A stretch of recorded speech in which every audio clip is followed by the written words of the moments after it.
Good morning, everybody. I was driving to work this morning. I'm thinking about the life that I've lived. And I was thinking about, what's the story I'm going to share with you guys today. And the whole point of this channel is mostly water and wastewater stuff, but a little more broadly, just the mechanical things that I've seen, mechanical problem solving.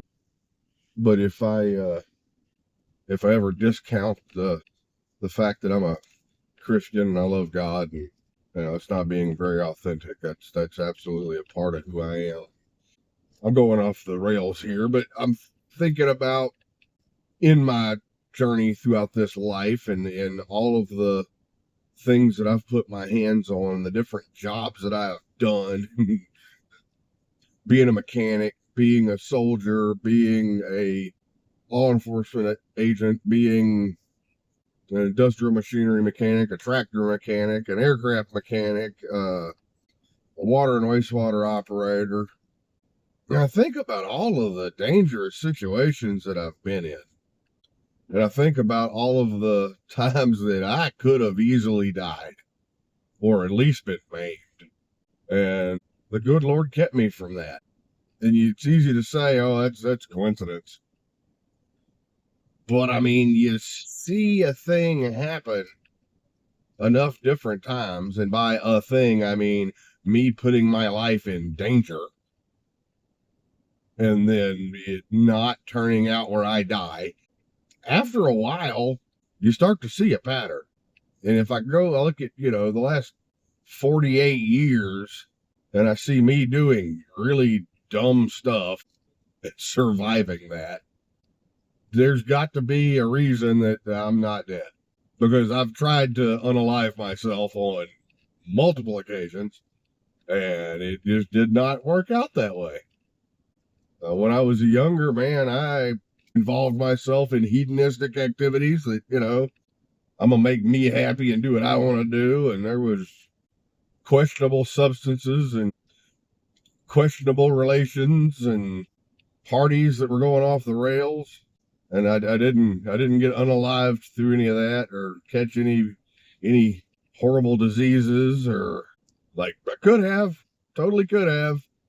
I was not trying to pay attention to consequences at all. And I managed to not be completely destroyed by any of that. And then I got into working for a living and had children, and I've got to get up and go feed these children and earn a living, pay the bills. And I kept putting myself into jobs that were dangerous. And then within those dangerous jobs, I put myself into situations that were really, really dangerous. There were times that I should have fallen off of the top of things, and I didn't tie off like I was supposed to and slip, and I managed to grab the handrail and not fall to my death. I could have easily, like, my grip slipped, and that'd be an end of that story. I watched a couple of guys drop an AIM-9 Sidewinder right next to me. Missile hit the ground and teek, teek. The little fins on the front were all bent at weird angles, and the little dome on the end of it was cracked. And there was a moment where everyone's like, oh, okay, we're not dead. I've been around aircraft that fell out of the sky.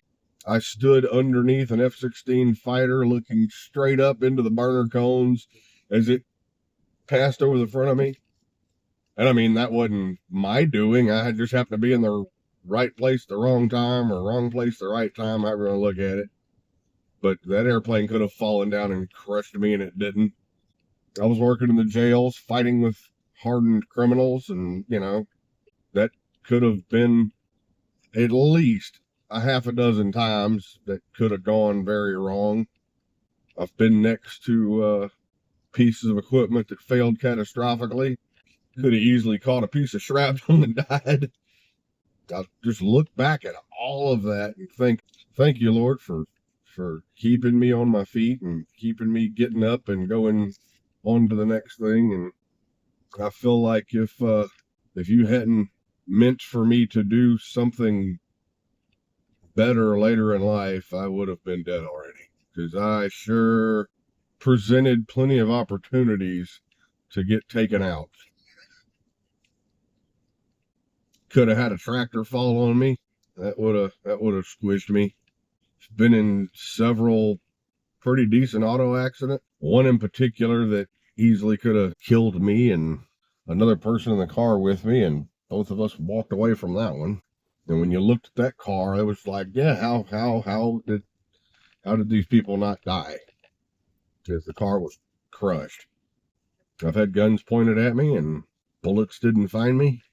And each one of them by themselves, like you can look at that event and you can explain it away. And, oh, this person had a moment of conscience and decided to point the gun in a different direction before he pulled the trigger. That missile hitting the ground, it wasn't armed.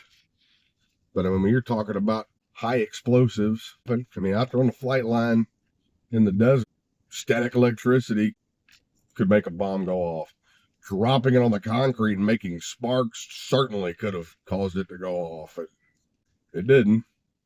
Me being lucky on a dozen different occasions and my grip not failing at the right moment kept me alive. Oh, well, you've got good reflexes. No, I don't. I've never been a top athlete. No one's ever picked Barrett to be on the gymnastics team. I mean, now I've hurt myself on accident. Uncountless. Look, I'm sporting a scar right now on this knuckle where I was doing some grinding the other day, and I've been grinding for, I don't know, 5 minutes, and then just grinder, and the whole time I'm grinding, no problems. When I got done and I took my finger off the trigger, the little wheel's still spinning, and I went to set it down and buzzed my knuckle. And that's not the first time I've done that. I've taken, where it is, which one is it? Yeah, that one. There's a dent in that finger because I ran a grinder across it and just hogged off flesh. So yeah, I think about all of the different ways that my life could have been really, really bad, and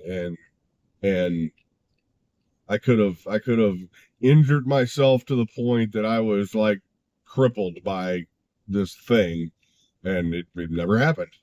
Or I just could have been dead, and like that was the end of it. Barrett's no longer walking around on this earth. And none of those things ever happened. And I cannot help but see that obviously God had a plan for me to do something.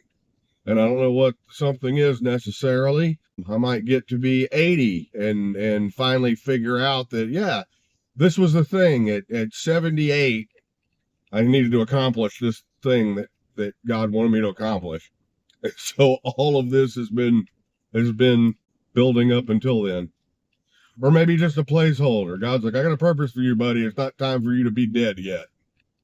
I don't know. I don't know what the plan is, but there's got to be a plan, because if not, if the laws of the universe and the randomness of things are just determined by, what the science tells us, that atoms are swirling around, passing each other, and, if the world really were that random, I should have been dead a long time ago.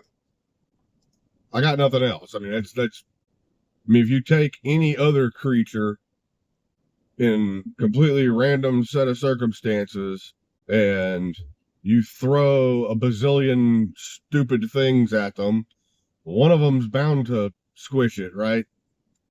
You throw disease and addiction and dangerous situations and explosions and crushing and falling hazards, and that creature manages to dodge all of that.